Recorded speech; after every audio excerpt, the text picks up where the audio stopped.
Shalom bien-aimés dans le Seigneur, nous sommes dans la joie de pouvoir réellement retrouver chacun de nous autour de la parole et de partager ce moment pour pouvoir nous édifier les uns les autres.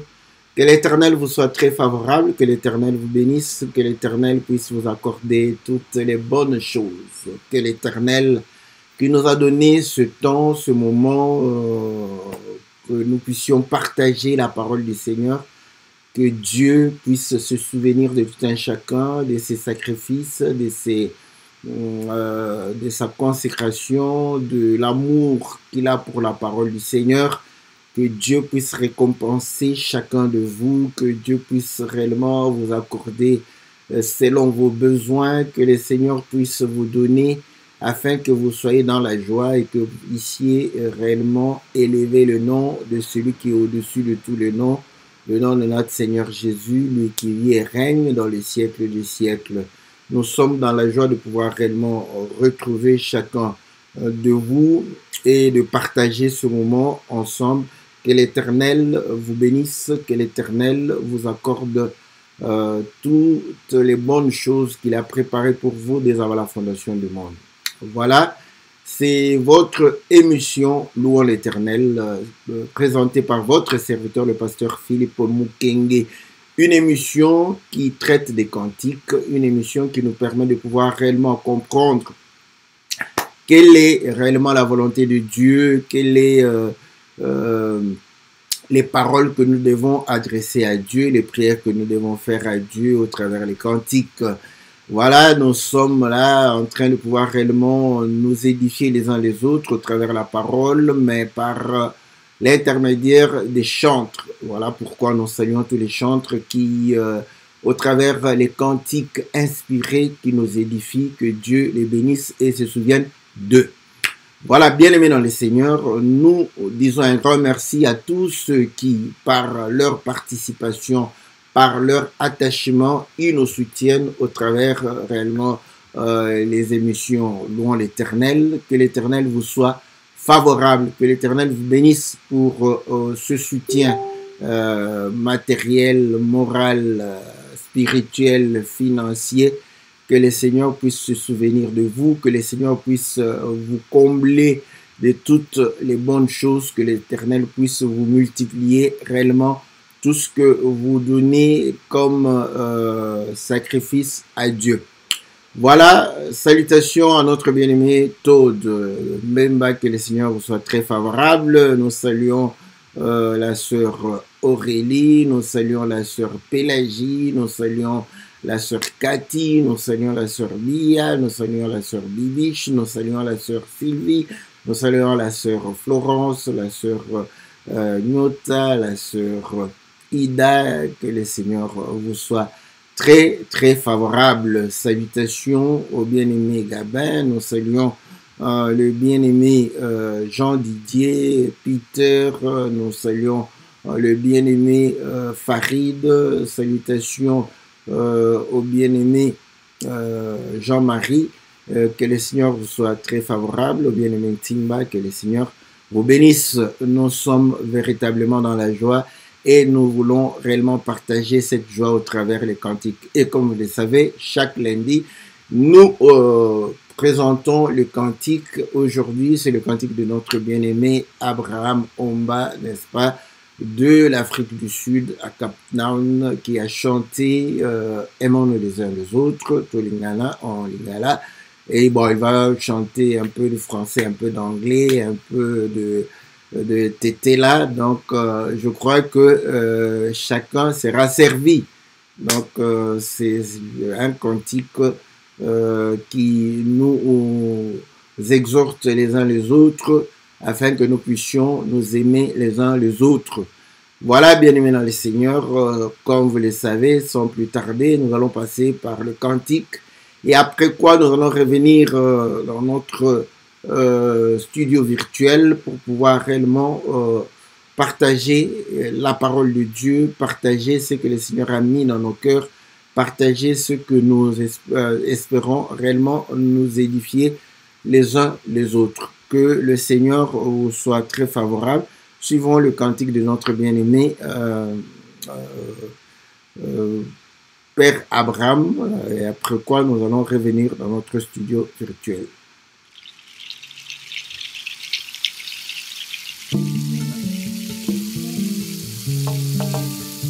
Yo, yo, bolingo alati nzoto, mosamalia sikolingai, moninga linganga na tango nyonso, na tango ya mpasi ya komaki, ndeko nanga.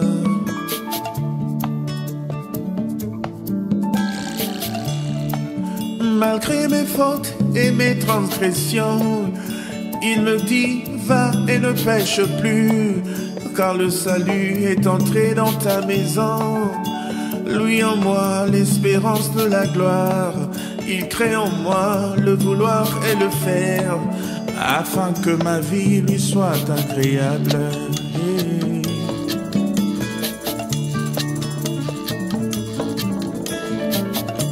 A new commandment he gave unto us, as the Messiah has loved us, that we also love one another.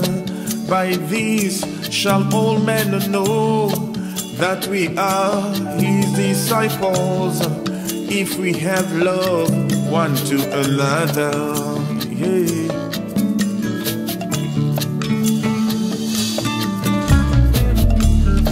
Wa papa ndo wa mama che, aseka ya oshwa ndo analengo che, nyuke dako maleonia shongo, nganjika mete bulonyola awi, nganjika mete mena la galecha la ilemo.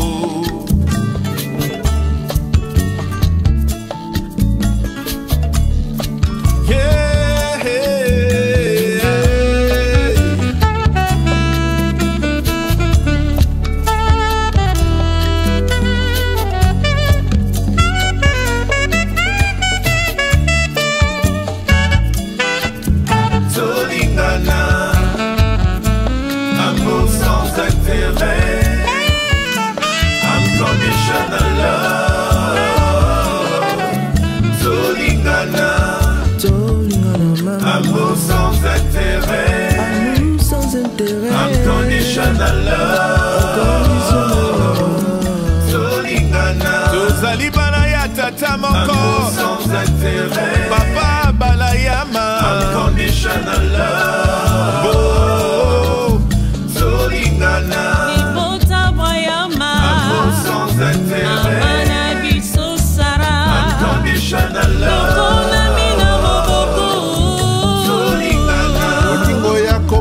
Pona te kabwana e uti wake sambe na bisonde bolingo Solingana.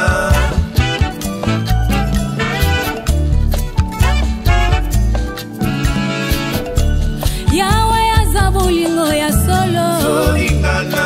Mono en action Moni sabolingo na yo na misala.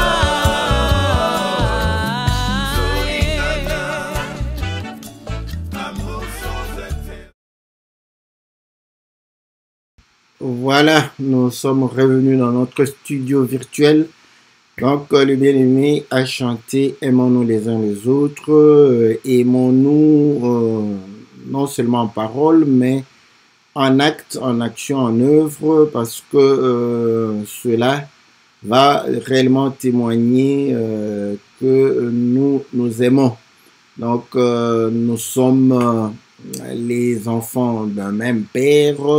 Voilà pourquoi nous devons nous aimer, nous ne devons pas nous diviser. Voilà, ils s'étonnent parfois de savoir d'où viennent les divisions, comme l'Écriture dit, d'où viennent les querelles, d'où viennent les divisions parmi nous.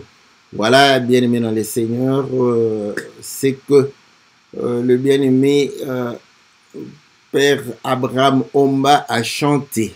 Voilà. Donc, c'est l'amour. Et l'amour, je crois que ça paraît simple. Ça paraît simple, donc, mais cependant, quelque chose de simple, quelque chose qui paraît être naturel. C'est là où nous posons la question, pourquoi on doit nous exhorter de nous aimer les uns les autres pendant que ça peut être simple. Simple pourquoi? Parce que nous estimons être réellement les enfants d'un même père. Donc, normalement, on devrait s'aimer. Vous voyez, simple pourquoi? Parce que, voilà, donc, on devrait normalement, voilà, ne pas subir des choses qui soient désagréables, voilà. Mais, cependant, le Seigneur exhorte. Voilà, nous allons lire l'écriture dans Jean 13, là où le Seigneur les a exhortés de pouvoir réellement s'aimer les uns les autres. Au verset 34, il est dit ceci: je vous donne un commandement nouveau, aimez-vous les uns les autres, comme moi je vous ai aimé, vous aussi aimez-vous les uns les autres. À ceci, tous connaîtront que vous êtes mes disciples, si vous avez de l'amour les uns pour les autres. Voilà, donc le Seigneur dit, je vous donne un commandement nouveau. Donc, comme si c'était quelque chose qui n'était pas, voilà, qui n'était pas connu. Donc, aimez-vous les uns les autres. Mais ils avaient, prenons le contexte, ce sont ses disciples. Il les a choisis, ils ont vécu ensemble, n'est-ce pas? Et il les exhorte de pouvoir s'aimer les uns les autres. Bon, il va le répéter dans Jean chapitre 15, et surtout pour montrer qu'il était en train de pouvoir partir. Donc, et leur dire que voilà, quand vous restez, aimez-vous les uns les autres. D'ailleurs, Simon-Pierre va lui poser la question, où vas-tu pour que nous puissions te suivre? Moi, personnellement, je vais te suivre partout. Et il va pouvoir dire que tu ne pourras pas le faire pour l'instant. Donc, nous comprenons que il devait s'aimer tout naturellement. Quand nous prenons, tel que le bien-aimé l'a chanté aussi, les enfants d'une même maison qui grandissent ensemble devraient normalement voilà, s'aimer. Pourquoi? Parce que ils sont dans un même environnement, ils vont apprécier pratiquement les mêmes choses parce qu'on leur offre les mêmes choses. Donc, vous allez comprendre que le fait d'avoir vécu dans un même environnement, d'avoir reçu les choses qui se ressemblent, donc leurs goûts vont pouvoir se rapprocher, leurs désirs, tout ça, donc ils vont pouvoir facilement s'aimer. Voilà. Mais même les enfants d'un même père, vous allez comprendre que plus chacun cherche à pouvoir réellement voilà, se déterminer, être autonome, c'est là où la division commence. Vous voyez? Donc, la division commence par le fait de vouloir se déterminer, de vouloir s'épanouir, de vouloir émerger, en fait, lorsque vous considérez vos intérêts. Vous voyez? Vous n'avez rien fait de mal par rapport à vous-même. À l'autre, c'est pas mal de pouvoir chercher à se déterminer, ce n'est pas mal de pouvoir chercher à s'épanouir, ce n'est pas mal de pouvoir chercher à pouvoir exprimer, n'est-ce pas, ses opinions, ses désirs, voilà, exprimer ce qu'il y a dans son cœur. Il n'y a pas de mal en ça. Vous voyez? Donc, mais vous allez comprendre que en voulant se déterminer, en voulant s'épanouir, ça peut aller à l'encontre, n'est-ce pas, de l'autre. Je prends les plantes, vous voyez, quand les plantes sont en train de pousser, vous allez voir que la plante qui aura plus de lumière, plus d'eau, de nutriments, va pousser voilà, en haut. le fait d'être épanoui, il va faire ombrage aux autres. Mais est-ce que le fait de pouvoir pousser, grandir, voilà, s'épanouir, c'est quelque chose de mauvais pour elle? Non. Mais le fait que cette plante, cet arbre prend plus de place, vous voyez, sans le vouloir, donc elle va faire ombrage aux autres.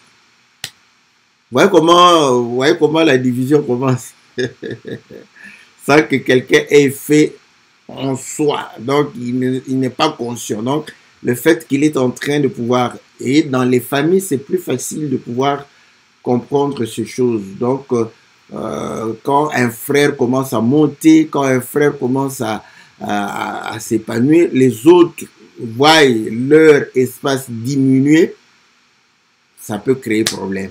Voilà. Donc, au fait, et là, vous allez voir que quand le Seigneur dit « Je vous donne un commandement nouveau », parce qu'il sait que chacun de nous s'aime. Voilà. Il s'aime, donc il voudra des bonnes choses pour lui, il fera tout pour lui, il fera tout ce qui est à sa portée, de pouvoir réellement permettre son développement, son épanouissement, le fait de pouvoir aller de l'avant.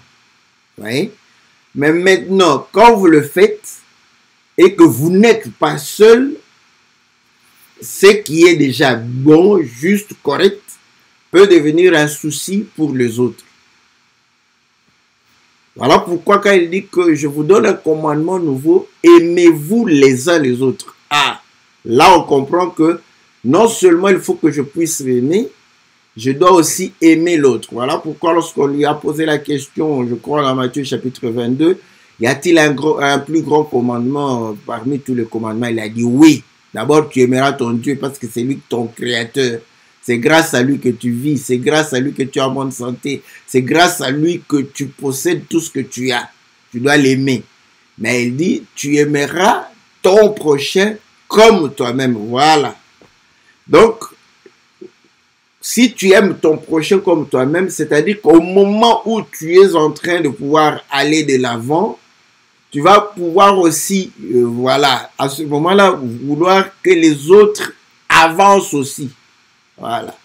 Donc, si tu avances sans les autres, ça peut devenir un petit souci, n'est-ce pas, pour pouvoir permettre une bonne évolution. Donc, vous allez comprendre que il veut que nous puissions regarder, n'est-ce pas, les autres.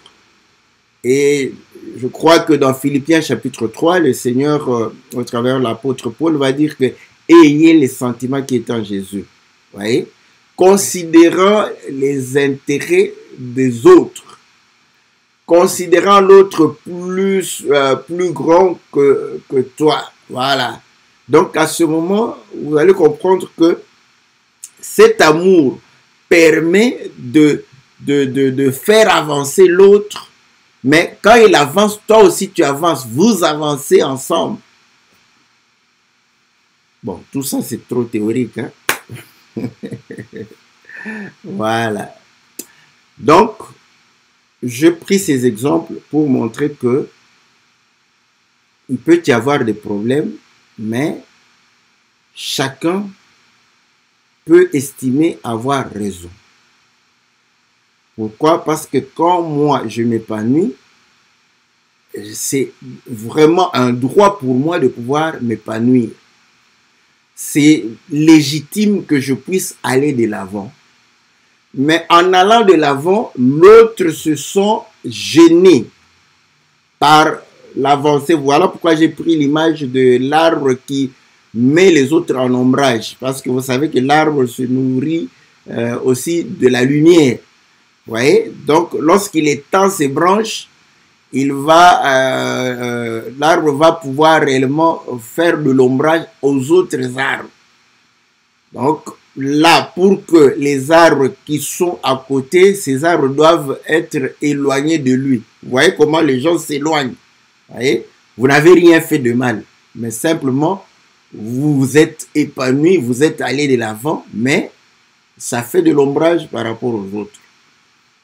Et là, s'il y a conflit, ça peut perdurer. Pourquoi? Parce que en vous regardant vous-même, vous ne voyez rien de mal. Pourquoi vous vous dites, mais est-ce que c'est mauvais de pouvoir avancer? J'ai fait des sacrifices, j'ai étudié, j'ai fait ceci. Ils n'ont pas voulu étudier, c'est leur problème. Ouais. C'est ça, j'aime ça. Vous voyez?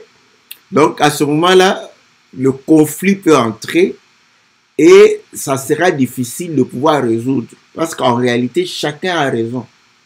Celui qui subit l'ombrage sent comme si, parce que vous me faites de l'ombrage, je ne sais pas évoluer, je ne sais pas m'épanouir. Et effectivement, on le retrouve dans les églises. Hein. Vous allez retrouver tout ça dans les églises.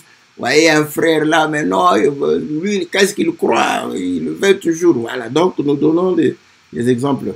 Ça, c'est pour montrer que la résolution d'un tel conflit, c'est lorsque tu cesses de penser à toi, tu penses aux autres. Tu te dis, au moment où tu comprendras que le fait de pouvoir être épanoui fait ombrage, à ce moment tu voudras trouver une solution pour ne pas faire ombrage aux autres. Voilà, donc, ça, c'est pour montrer que entre frères, entre les personnes qui sont d'une même maison, les problèmes peuvent venir, même si même s'il n'y a pas de la méchanceté. Voilà pourquoi le Seigneur exhorte. Hein? Il exhorte des gens qui sont supposés s'aimer déjà. Maintenant, l'amour, c'est quoi? Vous allez comprendre que nous avons deux faces de l'amour. Parce que quand on dit aimez-vous les uns les autres, c'est facile, c'est très facile de dire je t'aime, voilà, je l'aime, mais il ne comprend pas, c'est facile de dire. Il y a deux aspects. Il y a cet aspect où l'amour est exprimé par ce qu'on apprécie. Voilà. Donc, les choses qui font plaisir, voilà, l'expression de nos désirs, voyez, l'accomplissement de nos désirs, l'accomplissement, la réalisation de nos vœux. Voilà, donc quand on reçoit des bonnes choses, ça fait plaisir, vous voyez, c'est ce côté où on apprécie, des réjouissances, voilà, tout ça, c'est de l'amour. Mais l'amour n'a pas que ce côté de gaieté. Il y a aussi le côté où on pleure. Vous voyez, c'est ça aussi l'amour. Pour preuve, lorsque on perd un être cher, quand il meurt, vous voyez, l'expression de l'amour à ce moment, ce sont les pleurs. Donc, les pleurs font partie de l'amour. Les rires font partie de l'amour. Mais vous allez comprendre que quand tout va bien, n'est-ce pas, nous avons les rires, nous avons le plaisir, nous avons la joie, les réjouissances, l'allégresse, tout ce qui est bien, voilà, on se fait des cadeaux, des bisous, de ceci, de cela. C'est ce que nous avons, n'est-ce pas, voilà, c'est ce qui vient en premier lieu lorsque on dit, voilà, l'amour, c'est ça. Voilà. Mais les pleurs, vraiment, vous voyez, on n'a pas vraiment l'impression que non, quand quelqu'un pleure, c'est de l'amour. C'est de l'amour, voilà. Voilà pourquoi je donnais un exemple. Je donne toujours des exemples extrêmes, hein, mais la vie n'est pas dans les extrêmes, la vie est au milieu. Donc, j'ai dit, quand on perd un être cher, nous pleurons. Nous pleurons parce que nous aimons. Nous pleurons, nous exprimons notre amour par des pleurs. Or, les pleurs supposent la souffrance. Ah, vous voyez, on souffre. Parce qu'on l'a perdu. On souffre. Bon, maintenant qu'il n'est pas mort, il est vivant. On n'aime pas souffrir pour un vivant. Voilà. Vous voyez? Quand il est vivant, on n'aime pas souffrir pour lui. Comment? Vous voyez, je ne prends pas le sacrifice, on peut souffrir dans le sacrifice. Voilà, bon. Vous voyez? Mais souffrir du fait que il vous fait du mal. Parce que quand il est mort, sa mort vous fait du mal. Mais ce qui vous fait du mal traduit en vous l'expression de l'amour. Voilà. Maintenant, quand quelqu'un est vivant, il vous fait du mal. Voilà. Il vous fait vraiment du mal. Il vous insulte, il vous, voilà, il vous escroque, il vous vole quelque chose. Il est en train de vous faire du mal. À ce moment-là, vous oubliez que cette souffrance peut être l'expression de l'amour que vous avez pour lui. Mais quand il est mort, vous pleurez, vous souffrez. Vous dites que non, c'est parce que je l'aimais. Mais quand il est vivant, vous pleurez, vous souffrez. Mais au lieu de pouvoir comprendre que non, voilà, je dois pleurer et souffrir comme expression de l'amour. Mais généralement, on tourne ça à la colère, à la haine. Voilà. Voilà pourquoi le Seigneur nous exhorte de nous aimer les uns les autres. Et le frère chante pour dire que il ne faut pas aimer seulement en parole, mais il faut aimer dans les actes. Pourquoi? Parce que les paroles ne restent que des intentions. Ce sont les intentions. Voilà. Ça fait du bien, mais ça reste que des intentions, des souhaits. Voilà. Mais les actes, n'est-ce pas, sont des réalisations. Les œuvres, c'est la matérialisation.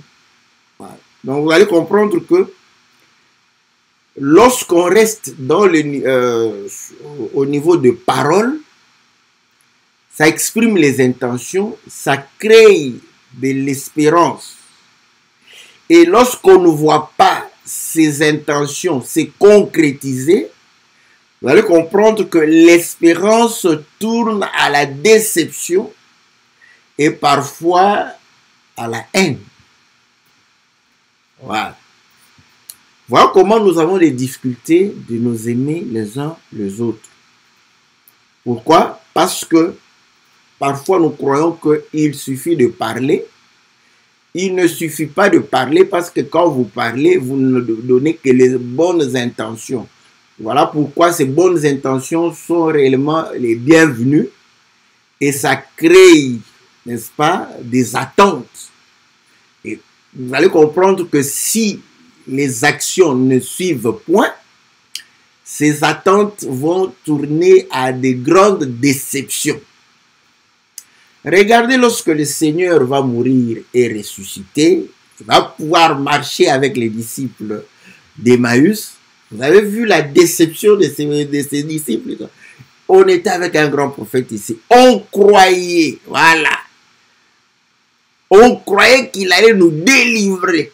Mais cependant, ça fait 3 jours qu'il est mort. On est déçus. Le Seigneur regarde et dit, ok, c'est bon, je comprends. Eux-mêmes disent, ben, tu es le seul à ne pas connaître ces choses. Donc, vous voyez qu'ils s'attendaient parce que le Seigneur parlait. Il leur disait qu'il est venu pour les délivrer. Si le Fils vous connaissez le Fils, vous connaîtrez la vérité vous affranchira. Tout ça, il s'était dit que voilà, il est venu pour nous affranchir des Romains. Mais il fallait que tout ça puisse tourner en acte, en œuvre. Et là, vous allez comprendre que lorsque le Saint-Esprit est descendu et que le Seigneur a commencé à manifester les œuvres, les miracles, les prodiges, vous allez comprendre que ces gens ont aimé le Seigneur. Voilà pourquoi quand on leur fouettait, quand ils souffraient pour le Seigneur, ils étaient dans la joie.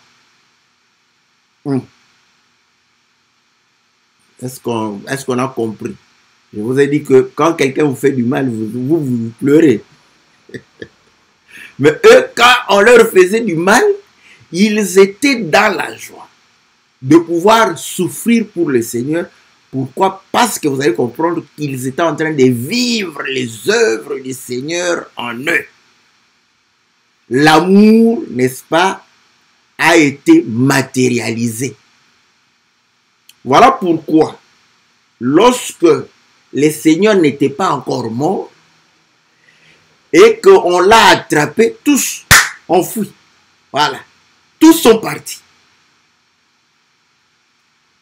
Où était l'amour pour eux? Et pourtant, ils ont mangé. Ils ont mangé, mais vous allez comprendre que ils vont pouvoir fuir et abandonner le Seigneur. Mais lorsque le Seigneur va ressusciter et qu'ils vont voir que véritablement le Seigneur est en eux, en train de pouvoir agir, là, on leur a interdit de prêcher en son nom. Eux-mêmes ont dit, jugez-en vous-même s'il est juste de vous obéir ou d'obéir à Dieu. Ouais? Donc, ils étaient prêts de pouvoir souffrir. Et maintenant, cette souffrance-là n'amenait pas de lamentation, de plainte, de l'amertume. Écoutez, voilà pourquoi le Seigneur va dire, si vous aimez ceux qui vous aiment, qu'est-ce que vous faites d'extraordinaire? Frère, quand les frères se chamaillent, ça me fait trop mal. Hein? Moi, je m'énerve aussi. Il y a des fois où je m'énerve. Bon, en général, quand je m'énerve, c'est pour intimider seulement. Quand je trouve que celui-ci, donc, il va... Donc, je vais les grimacer par... je m'énerve. Quand les gens viennent, non, il ne faut pas t'énerver. Je sais que bon, ça ne sert à rien parce que c'est juste pour les grimacer et l'intimider. Comme ça, je sais, il me laissera tranquille. Voilà. Mais quand les frères se chamaillent, j'ai beaucoup de tout. Parce que la parole dit, si vous aimez ceux qui vous aiment, vous ne faites rien d'extraordinaire. Donc, les frères, aimer un frère, c'est pas extraordinaire. C'est normal. C'est rien. Je vais lire l'écriture. Parce que quand les gens croient que j'aime les frères, ils croient qu'il a fait quelque chose d'extraordinaire. Tu n'as rien fait d'extraordinaire. Lisons Matthieu chapitre 5 au verset 43.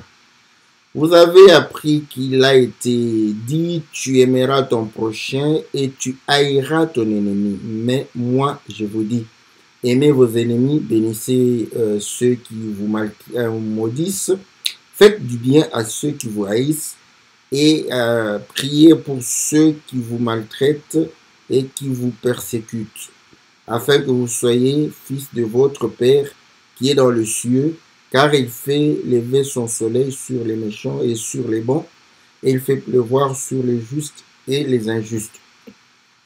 Si vous aimez ceux qui vous aiment, quelle récompense méritez-vous? Les publicains aussi n'agissent-ils pas de même?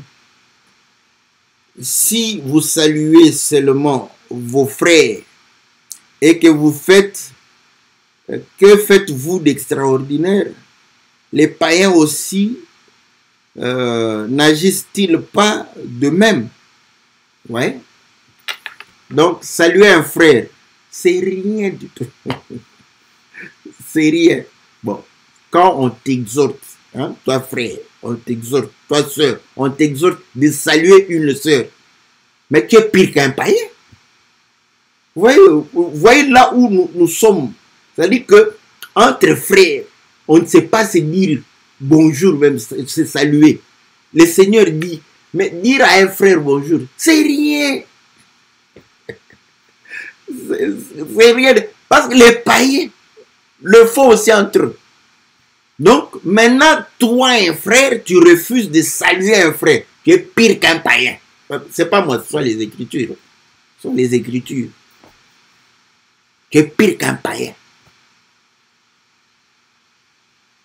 Bon, maintenant, dire ça, c'est bien. Mais je ne suis pas quelqu'un qui condamne. J'aime donner des solutions. Maintenant, vous voyez, vous savez pourquoi parfois on a des difficultés à aimer le frère. C'est lorsque le frère te fait du mal. Mais normalement, celui qui te fait du mal, ça doit être un ennemi. Mais parfois, le frère peut te faire du mal. Quand le frère te fait du mal, il te maltraite, il te calomnie, tout ça. Voilà. Il te persécute, il fait toutes ces choses. Ça fait mal. Donc, tu ne vas pas applaudir. On ne va pas dire, oh, mon frère, bravo. Tu es mon frère, tu me fais du mal. Ça, quand on te fait du mal, ça fait mal. Oui, ça fait mal. Mais maintenant, vous allez comprendre que quand le Seigneur dit aimez vos ennemis, ça va nous aider à comprendre comment aimer nos frères quand ils nous font du mal. Parce que le Seigneur est allé prendre l'ennemi. Prenez maintenant l'ennemi. Quand on dit aimer vos ennemis, cela voudrait dire quoi? Apprécier un ennemi, commencer à... Voilà, quand il vient, vous dites, oh, bravo, ça c'est bon, oh, c'est mon ennemi. Tu lui fais des cadeaux. C'est pas ça ce que le Seigneur dit. Hein? Parce que c'est difficile de pouvoir réellement faire des cadeaux et apprécier, voilà, donc se réjouir quand on voit son ennemi. Non, non, non, on ne va pas se réjouir quand on voit l'ennemi. Mais quand le Seigneur le dit, c'est là où vous allez comprendre que c'est cet aspect de l'amour où on souffre, où on se lamente, où on pleure, où on a l'amertume et on crie. Mais maintenant, prenez, c'est pourquoi j'ai pris quand quelqu'un meurt, vous voyez, ça peut devenir l'expression de l'amour. C'est-à-dire que vous allez comprendre que vous souffrez, mais quand vous aimez quelqu'un, vous pouvez souffrir pour son bien. Ça, c'est facile. Prenez les parents. Vous voyez? Les parents, ils prennent le temps pour disposer aux enfants. Et laver, arranger leurs vêtements, tout. Vous voyez? C'est du sacrifice. Mais vous vous sacrifiez pour le bien de l'enfant. C'est-à-dire que le bien de l'enfant, c'est-à-dire que l'enfant était sale. Va te laver, il refuse de se laver. Vous voyez? C'est pas quelque chose de bien. Ça ne va pas vous faire plaisir. Un enfant qui refuse de se laver, ça ne fait pas plaisir. Mais vous allez comprendre que vous pouvez vous énerver. Vous pouvez, voilà, tonner sur l'enfant. Vous voyez? C'est-à-dire que quand vous tonnez sur l'enfant, c'est l'expression de l'amour. Vous voulez son bien. Donc, quand vous tonnez sur lui, c'est pour qu'il puisse se corriger. Ah. Donc, aimer, n'est-ce pas, c'est vouloir changer celui qui est dans un mauvais état. C'est ça. C'est de ne pas applaudir, être content. Non, non. C'est-à-dire que aimer, c'est lorsque cette personne, n'est-ce pas, agit mal. Si vous l'aimez, cela voudrait dire que vous ferez tout pour qu'il cesse d'agir mal. Vous voyez? C'est pas que vous allez l'applaudir, vous allez commencer à l'aimer, ça ne vous fera pas mal, ça vous fera mal. Mais je vais commencer à faire tout ce qui est à ma possession pour réellement changer la personne. C'est ce que le Seigneur veut. C'est ça l'amour. Il faut comprendre l'amour. Voilà pourquoi, si on ne le comprend pas, ça sera des... Voilà pourquoi on dit, c'est théorie. Oui, entre les frères, on s'aime. Mais maintenant, dans les actes, On vous regarde comme ça, vous ne vous saluez pas, vous vous calomniez entre vous, vous voyez? Pourquoi? Parce que chacun veut avoir raison. Mais chacun ne veut pas corriger l'autre. C'est-à-dire, il veut qu'on lui donne raison. Mais il ne fait pas des démarches pour que la personne quitte le mal. Vous voyez que vous aimez en parole. Ce sont de bonnes intentions. Mais quels sont les actes que vous faites? Parce que quand votre enfant ne veut pas étudier, qu'est-ce que vous faites? Vous allez aller dire partout, mon enfant ne veut pas étudier, mon enfant il est bourrique à l'école, il ne réussit pas, mon enfant. Vous allez commencer à vous dire que non, mon enfant doit réussir. S'il n'aime pas l'école, qu'est-ce que je dois faire pour qu'il puisse aimer l'école? Vous voyez? Donc, vous allez chercher des solutions qui vont permettre à votre enfant de pouvoir réellement aller à l'école. Donc, l'amour par rapport à l'enfant qui nous fait du mal, c'est de chercher à corriger son comportement. C'est pourquoi je dis que tu peux t'énerver. Avec les enfants, je prends toujours les exemples où tout le monde est d'accord. Un parent qui s'énerve sur son enfant, c'est normal, c'est d'accord. Bon, un conjoint qui s'énerve sur sa conjointe, ah, ça devient... Ouh, j'aime ça. Vous voyez, j'aime ça, vous voyez. Un conjoint qui, n'est-ce pas, s'énerve sur sa conjointe. Le jugement, mais sur l'enfant, tout le monde est d'accord. C'est normal, l'enfant a mal agi, il faut, voilà. Maintenant, la conjointe a mal agi. On s'énerve sur elle. C'est bon, on va apprécier, voilà. Vous voyez? Donc, c'est là où nous disons que lorsque on nous fait du mal, notre réaction, le Seigneur dit, répondez par le bien. Mais quel est le bien que je peux faire à quelqu'un qui me fait du mal? C'est de pouvoir réellement lui permettre de changer et de ne plus faire le mal. Voilà. Maintenant, comme le Seigneur dit que aimez vos ennemis, donc c'est tout à fait naturel qu'on puisse aimer son frère. Mais si tu aimes ton frère que quand il te fait du bien, qu'est-ce que tu fais d'extraordinaire? Rien du tout. Voilà pourquoi, quand Paul va commencer à parler de l'amour, il va pouvoir parler de l'amour par rapport au fait qu'on supporte ce qui ne va pas par rapport à l'autre. Dans le livre de 1 Corinthiens, chapitre 13, écoutez ce que Paul dit. Il dit, voilà, quand je parlerai les langues des hommes, des anges, je n'ai pas la charité, je suis un airain qui résonne ou une cymbale qui retentit. Vous voyez, quand j'ai des qualités, vous voyez, j'ai des qualités pour moi, c'est bien pour moi, mais je ne sais pas m'occuper des autres. Voilà, c'est là où vous voyez, donc c'est bien, tu prophétises, tu fais des choses, et c'est bien, mais c'est pour toi. Et quand j'aurai le don de prophétie, la science de tous les mystères et toute la connaissance, quand j'aurai même toute la foi jusqu'à transporter des montagnes, si je n'ai pas la charité, je ne suis rien. Vous voyez? Donc vous allez comprendre que tout ça tirera une gloire par rapport à toi. Mais ici il dit, et quand je distribuerai tous mes biens pour la nourriture des pauvres, et quand je livrerai même mon corps pour être brûlé, si je n'ai pas la charité, cela ne me sert de rien. Ça devient compliqué. Je prends mes biens, je distribue aux autres. Là, Paul, vous voyez, ici, Paul, vous faites du bien aux autres. Ah.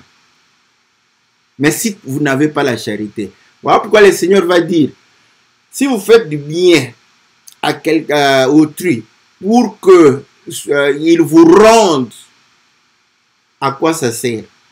Parce qu'il y a intérêt. Voilà.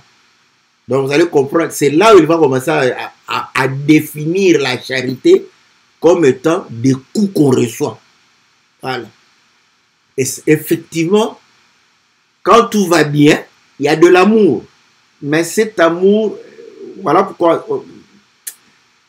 C'est-à-dire que cet amour ne pèse pas beaucoup. Parce que même les païens, même quand ça va, tout le monde aime. C'est pas extraordinaire. Aimer quelqu'un qui vous fait du bien, c'est pas extraordinaire. Il faut pas aller chanter par-ci, par-là. J'aime une personne qui me fait du bien. Donc ça, même les bébés savent le faire. Donc ça ne sert à rien de pouvoir réellement se vanter pour ça. Voilà pourquoi il va commencer à dire la charité est patiente. Or, la patience, c'est le fait de supporter l'épreuve. Ah, souvenez-vous de Job. Voyez? Donc, c'est quand on subit. Donc, ici, il définit vraiment la charité. C'est l'amour vrai. C'est l'amour qui subit. C'est l'amour qui encaisse des coups. Quand on dit aimez-vous les uns les autres, le Seigneur savait, ce n'est pas par des moments où tout va bien. C'est quand ça va aller mal. C'est là où il verra s'il y a de l'amour, s'il y a des gens qui encaissent des coups. Voilà. Il dit ceci. Elle est pleine de bonté. La charité n'est point envieuse. La charité ne se vante point. Elle ne s'enfle point d'orgueil. Donc, si on n'est pas... On s'humilie. Donc, laisser les autres monter et toi être abaissé. Vous voyez? L'humiliation, c'est un coup. Voilà. Elle ne fait rien de malhonnête. Elle ne cherche point son intérêt. Voilà. Elle ne s'irrite point. Oh. Mais on s'irrite pourquoi? On s'irrite généralement quand quelqu'un fait du mal. Voilà. Elle ne soupçonne point. On soupçonne quand on voit des mouvements suspects, des mouvements pas clairs. Voilà, c'est ça. Vous allez comprendre que le vrai amour, c'est vraiment quand ça ne va pas. C'est là où on va voir si tu aimes ou tu n'aimes pas. C'est vrai, mais on n'est pas le premier, c'est ce que le Seigneur a fait. Quand nous avons péché, nous sommes allés loin de lui. Ça ne va pas. Vous voyez? Le Seigneur nous a aimés. Il nous a aimés pourquoi? Parce qu'on faisait des choses, de bonnes choses. Il nous a aimés parce que nous étions en train de faire du mal. Maintenant, son amour consiste à quoi? À nous convertir. Son amour consiste à quoi? À nous persuader d'abandonner le mal. C'est ça l'amour de Dieu. Israël qui lui offrait de la nourriture, il a refusé. Des cadeaux, des bonbons, des chocolats, il a refusé. Il a dit, ces gens ici, ils veulent me corrompre. Elle ne se réjouit point de l'injustice, mais elle se réjouit de la vérité. Elle excuse tout. Elle croit tout, elle espère tout, elle supporte tout. La charité ne périt jamais. Les prophéties passeront. Vous voyez, quand tu aimes quelqu'un, dans ses fautes, dans ses erreurs, dans ses mésaventures, cet amour-là est difficile d'être rompu. Parce que tu aimes déjà quelqu'un dans sa mauvaise face. Maintenant, quand tu verras sa bonne face, tout va marcher sur lui. Donc, quand le Seigneur est en train de dire aimons-nous les uns les autres, cet amour se mesure que quand il y a des problèmes. Ce n'est pas quand ça va, c'est comme ça que dans les églises, on se trompe. Quand ça va, tout le monde est content, tout le monde est joyeux, tout le monde est beau, toutes les sœurs sont belles. C'est la fête. Voilà. Vous croyez que vous vous aimez, vous ne vous aimez. Les païens font la même chose. Exactement. Vous n'êtes pas différent des païens. C'est maintenant. Quand ça ne va pas aller, c'est là où on verra si vous êtes véritablement les enfants de Dieu. On va voir si réellement vous êtes des enfants de Dieu. C'est quand vous encaissez des coups. C'est là où on va voir si vous avez l'amour. C'est pourquoi vous allez comprendre que un frère qui se plaint, son amour est trop bas. Vous voyez? Un frère qui ne dit que du mal des autres, vous comprenez, son amour est trop bas. Vous voyez? Donc, c'est un frère qui refuse, n'est-ce pas, de pouvoir réellement s'entendre parce qu'on lui a fait du mal. Il n'a pas d'amour. Mais il va commencer. Mais écoutez-le. Oh non, voyez, moi j'aimais le frère, je lui ai aidé, j'ai tout fait pour lui, tout ça. Mais c'est pas différent des païens. Il faut lui dire, c'est pas différent des païens. Parce qu'il y a des païens qui aident leurs frères, des païens comme eux. Ils s'entraident très fort. Mais c'est lorsqu'on te fait du mal.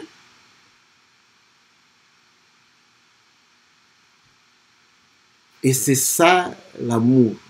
Le Seigneur nous aime malgré le mal que nous lui faisons. Voilà. Vous voyez pourquoi l'amour du Seigneur? Si vraiment c'était que comme c'était œil pour œil, dent pour dent, personne ne serait sauvé. Dites-moi comment le Seigneur va t'aimer, comment le Seigneur va t'apprécier. Toi, tu pêches tous les jours.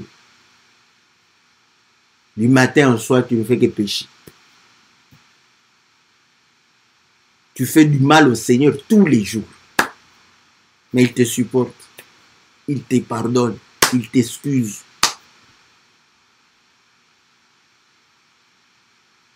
Et comment ne pas le faire? Voilà, c'est là où vous allez comprendre que les paroles, lorsque tout va bien, n'est-ce pas? On s'aime, tout ça, mais nous, en fait, on s'échange l'amour qu'on a. C'est bien, oui, comme on le dit, les païens le font. Mais c'est lorsque, quand ça ne va pas, c'est là où on va voir véritablement si nous nous aimons les uns les autres. Et là, il a dit, afin qu'ils sachent que vous êtes mes disciples. Le Seigneur qui nous a aimés pendant que nous étions dans la boue, dans les ténèbres. C'est ça être disciple du Seigneur. Aimer, en fait, il nous a aimés pour nous aider. Aimer, aider les gens à sortir du péché, à sortir de leur situation. Aujourd'hui, les frères, quand un frère est dans le péché, lui, il se glorifie. Moi, je suis saint. Moi, les frères qui se glorifient comme ça, je vous dis, même si je ne l'ai pas attrapé, même si je n'ai jamais vu qu'il a insulté quelqu'un, tout ça, je sais qu'il vit dans le péché. Et le temps nous donnera raison. Ouais. Parce qu'il n'a pas compassion de l'autre. Il ne veut pas que l'autre sorte. C'est ça l'amour. Chercher à sortir l'autre de la boue, du péché. C'est ça aimer. C'est ça le vrai amour. En dehors de cela, c'est tout ce qu'on entend chez les païens. Je t'aime moi non plus. Que le Seigneur vous soit très favorable. Que le Seigneur vous bénisse, n'est-ce pas? L'amour est important. Aimons-nous, n'est-ce pas? Dans des moments difficiles. Il ne faut pas attendre quand je mourrai pour que... Quand je vous fais du mal, c'est là où je voudrais véritablement que vous puissiez m'aimer afin de sortir de ce mal-là. Que Dieu vous soit très favorable, que Dieu vous bénisse. On se retrouve mercredi par la grâce du Seigneur. Et nous osons croire que le lundi prochain, Dieu nous fera grâce pour que nous puissions aussi être bénis par un autre cantique. Que le Seigneur vous soit favorable au nom puissant et glorieux de notre Seigneur Jésus. Amen.